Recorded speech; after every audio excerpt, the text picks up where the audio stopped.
नमस्कार, भारत लाइव ही देख रहे हैं आप। भारत लाइव में पंचनामा देख रहे हैं। पंचनामा कहें तो आप तो समझ ही गए होंगे, यानी कि ऐसा शो है भारत लाइव का जहां खबरों की चीरफाड़ होती है। हर रोज कोई ना कोई खबर हमारे स्ट्रेचर पे होता है और उसकी चीरफाड़ करते हैं हमारे डॉक्टर जो पंचनामा विशेषज्ञ हैं, डॉक्टर नमन मिश्रा। आज भी एक खबर है, बिहार की राजनीति है। एनडीए के भीतर जो घमासान मचा हुआ है, अब मचा हुआ है हम बहुत पहले से कह रहे हैं, लेकिन घमासान मचने के भी अलग अलग संदर्भ होते हैं।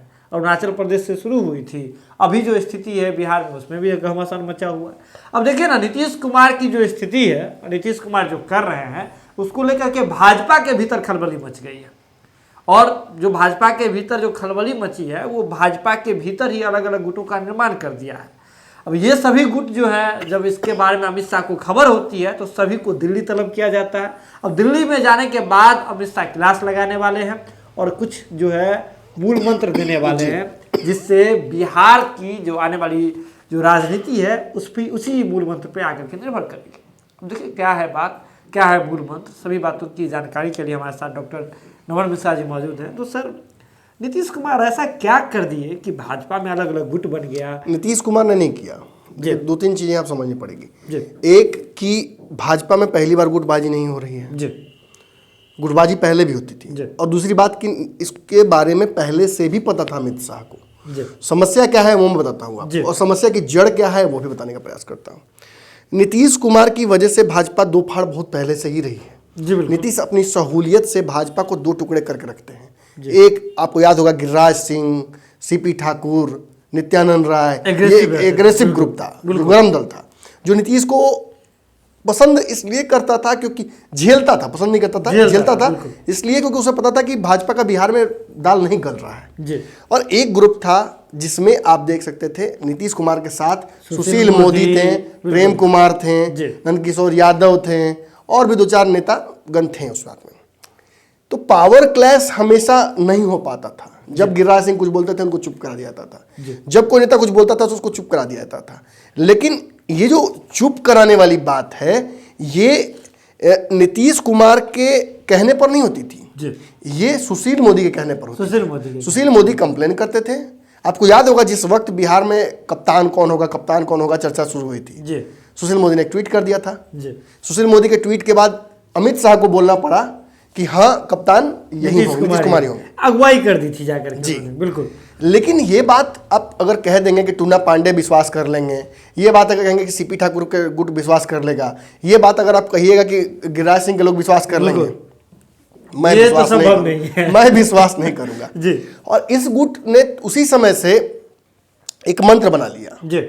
और जब से नित्यानंद राय इस गुट की अगुवाई करने लगे, तब से ये समझ में आने लगा कि ये गुट हावी होगा। अगर चुनाव में भाजपा, याद है आपको मैंने कहा था कि बिहार में लगता है ये एक साल पहले मैंने कहा था कि पंचनामा कि अगर बिहार में भाजपा नीतीश से ज्यादा सीटें लेकर आ जाती है जी, तो नीतीश कुमार की उल्टी गिनती शुरू हो जाएगी। और देखिए वही हुआ, यही बात हुई है। सीधे नहीं हटाएंगे, मुझे गोली नहीं मारेंगे जी, धीरे धीरे चरणबद्ध तरीके से कमजोर करेंगे और एक ऐसी स्थिति मिला देंगे कि खुद ही आप राजनीतिक रूप से टूर हो जाए। एक नया शब्द आया है। हाँ, एक और बात नहीं समझते हैं, कहावत है ना कि किसी को मतलब अगर किसी पर हमला करना है, किसी को तोड़ना है तो उसके हथियार पर वार करना शुरू कर दो। और नीतीश कुमार के जितने भी हथियार, चाहे आप ब्यूरोक्रेट्स सबको सीज कर दिया गया, ब्यूरोक्रेट्स की बात कर लीजिए या अलग अलग जिसको लेकर के नीतीश कुमार अपनी छवि बनाते हुए दिखते हैं, गृह विभाग से लेकर आप उनके सबसे बड़े हथियार। अब तो सुनिए, अब तो अशोक चौधरी तक मामला चला गया है। जदयू का आंतरिक मामला है, लेकिन उसमें भी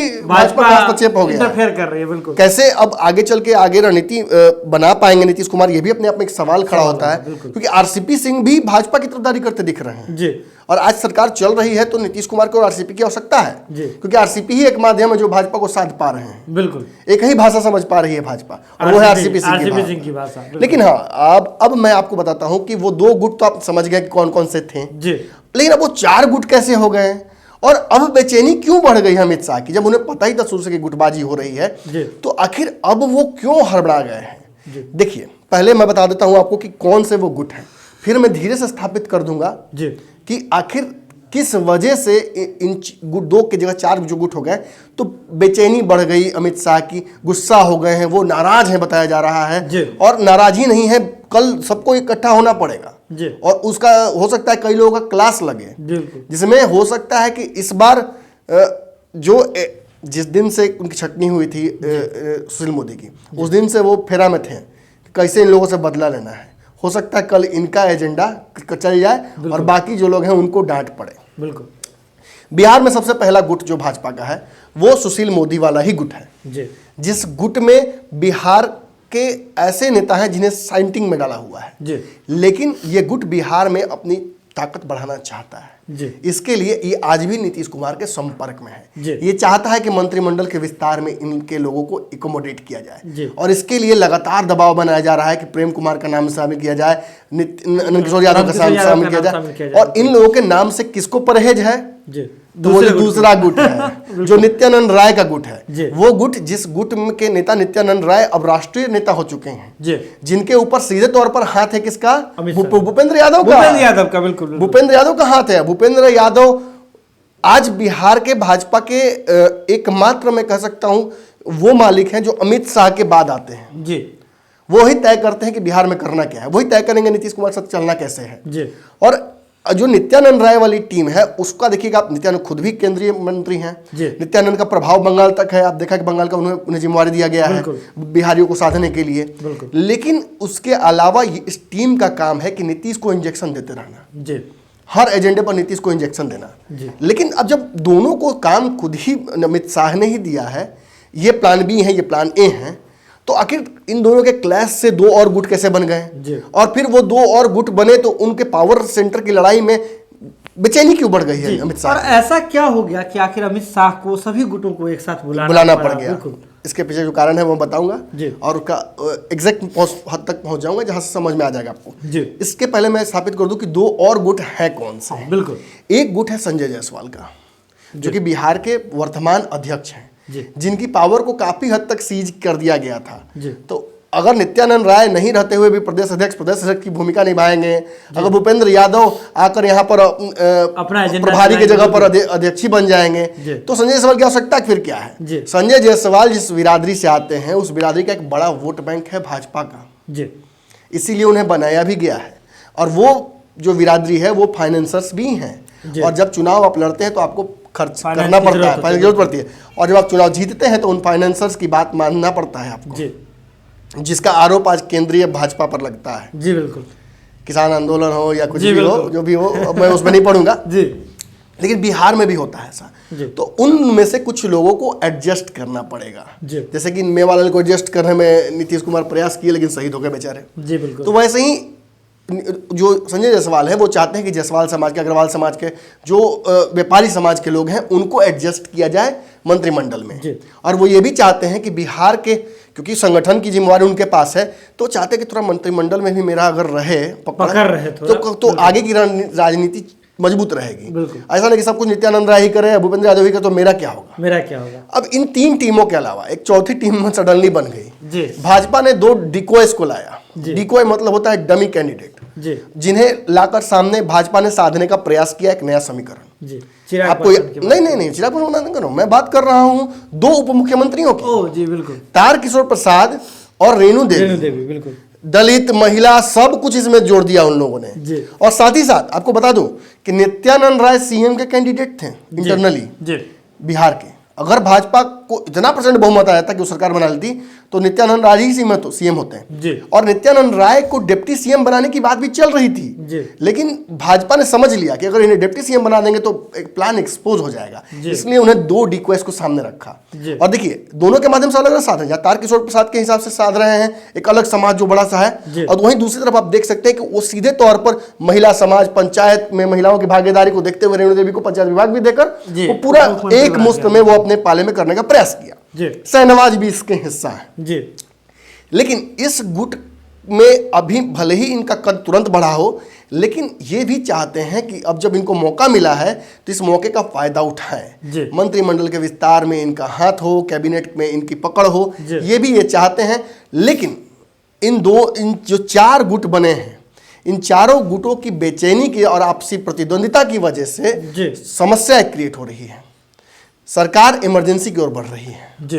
भाजपा सरकार है, भाजपा सरकार का बड़ा हिस्सा है, इसलिए भाजपा ही सरकार है बिल्कुल। और भाजपा जिस परिस्थिति में अपने संगठन को लेकर बढ़ रही है, हर डिसीजन पे कुछ ना कुछ कॉन्ट्राडिक्शन हो रहा है।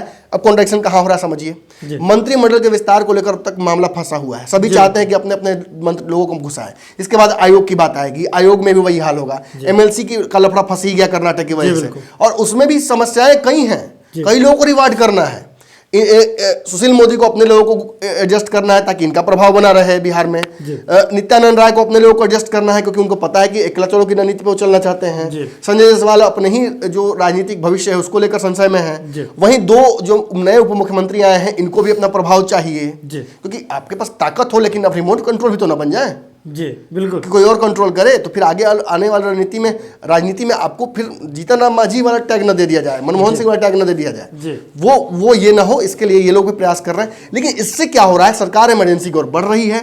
नीतीश कुमार के साथ हर बात पर विवाद हो रहा है। मंत्रिमंडल विस्तार नहीं हुआ तो हम सवाल पूछेंगे ही। जी बिल्कुल। पत्रकारों की बेचैनी अलग बढ़ी हुई है और इस बेचैनी की वजह से डर लग रहा है अमित शाह को कि बंगाल से पहले ही बिहार में मध्यावधि चुनाव हो जाए। जी, एक बड़ी बात आ रही है देखिए। और अगर ये हो जाएगा तो क्या होगा बताइए मुझे। जी। नीतीश को अभी बंगाल चुनाव पर भाजपा का संपूर्ण फोकस है जी। और अमित शाह चाहते हैं कि बिहार के सारे नेताओं को, चाहे शहनवाज हुसैन हो, चाहे नित्यानंद राय हो, संजय जायसवाल हो, इन सभी को वहां उपयोग किया जाए जी। और सभी का ध्यान वहां हो। लेकिन अनफॉर्चुनेटली मंत्रिमंडल का विस्तार नहीं हो पा रहा है। सब जो रणनीति बना चाह रहे हैं वो नहीं बन पा रहा। ऑब्वियसली एक व्यक्ति को कोई चाहता है जोड़ना तो दूसरा चाहता है कि वो नहीं आए।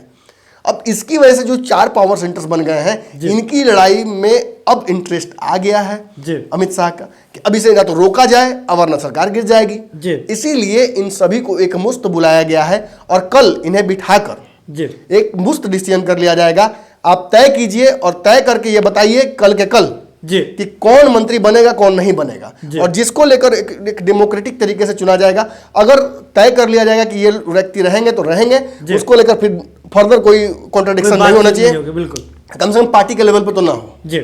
और उसके बाद सभी को बंगाल की ड्यूटी, हो सकता है कनेठी भी मिले, कनेठी मिलना तय है। कुछ लोगों को तो कनेठी पड़ेगा क्योंकि जो गुट है, जो एक्टिव गुट है, जो कहीं ना कहीं सुशील मोदी का गुट रहा है, वो भी एक्टिव है। भले ही उन्हें राजनीति में राष्ट्रीय भेज दिया गया है, लेकिन बिहार में उनका मुंह माया है। जी बिल्कुल। मैंने कहा था कि ट्वीट करते रहते हैं, आप उन्हें बिहार से निकाल सकते हैं लेकिन उनके अंदर से बिहार नहीं निकाल सकते। जी बिल्कुल। और ये जो पकड़ बिहार की है वो खोना नहीं चाहते हैं, तो अब वो कॉन्स्पायर करेंगे जी। उनकी कॉन्स्पिरेसी का हिस्सा कौन बनेगा आपको पता ही है, और उसकी कॉन्स्पिरेसी की वजह से उनकी किस पर गाज गिरेगा, कौन उसके जो वेट है उसके नीचे दबेगा, ये आपको पता है जी।